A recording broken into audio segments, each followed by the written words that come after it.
In this video, we're going to be comparing the Nikon ZR to my red Komodo X. When it first released, this was a $10,000 camera. Now they dropped it to around $6,000 or $7,000 or something like that. And this is a $2,200 camera. They both shoot R3D, but this is a more compressed version of it.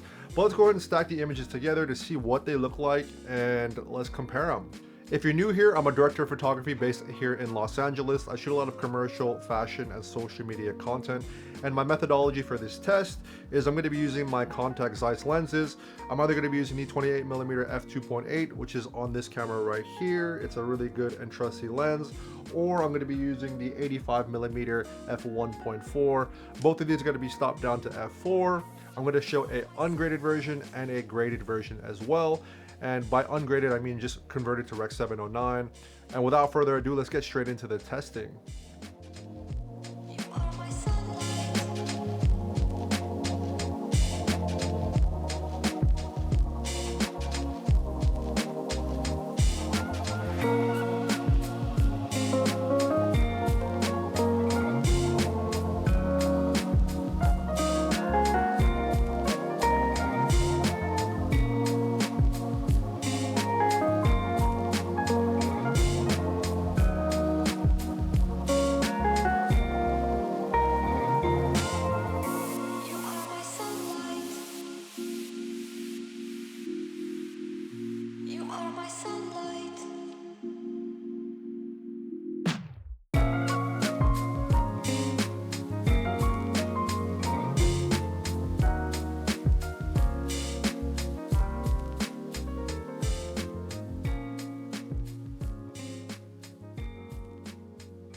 After further reviewing the footage, I'm actually really shocked in how close it looks and how good this camera is, considering that it's $2,200 and the red Komodo X was originally released at $10,000.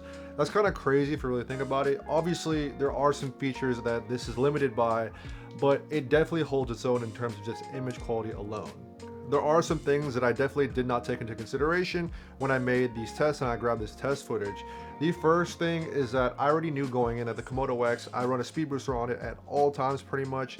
So I knew that it has a magenta color cast, because when I've had to match this footage to a Raptor, I've had to like just tweak down the magenta in the shadows a touch, you know, very, very slightly to match it very well. And it has a full frame look, quote unquote, you know. So I've definitely had to do that in the past. But the Nikon ZR has a green cast overall. And without any kind of color correction, this is what it looks like straight out of the camera from both cameras. And you can clearly see that they're almost like polar opposites in terms of like white balance. And they're both at 5600 Kelvin, and they both have the same lens with no ND on it. So, I mean, you can kind of tell like this test might be a little bit skewed just because of the speed booster alone. Because I also noticed that the shadows are just overall more crunched on the Nikon ZR as opposed to the Komodo X. But that could be the speed booster at play, or it also could just be the sensor, honestly, as it is as well. Could be either one. But I know you could be like, yo, why would you do it with a speed booster? Well, for my workflow personally, and I know other people as well that run speed boosters on this camera, I feel like it's a good comparison just because it gives a more equal field of view than it as a crop Super 35 sensor versus a full frame sensor. There's going to be a lot more differences, you know. But I think that even though it does have a speed booster on here, they look almost identical in some situations, man. In terms of dynamic range, sharpness, you know, color fidelity, it honestly looks really insane. And for the price of $2,200, I hate to glaze this camera any more than I have. But dude, for the price, it's kind of like mind-blowing. And there's dual native ISO, which the Komodo X does not have. So it's really, really fascinating how powerhouse of a camera this is for the price and just for the size and form factor. Plus, you know, you guys know how I love the screen. So yeah, man, I mean, I think that the Raptor still definitely has a better image overall. And if you want to see me do that test with a red Raptor, definitely let me know down below, because I can definitely do that as well. And if you want to see how it looks like compared to the Sony FX6 or the FX3 sensor, honestly, dude, this is just way better as it is. I'm filming on my FX6 right now. Not a bad image, but I think that overall, man, when you start to use 6K files, you're going to be wanting that more and more and more, especially when you're like cropping in for like you know, vertical cuts, like how we all have to do nowadays.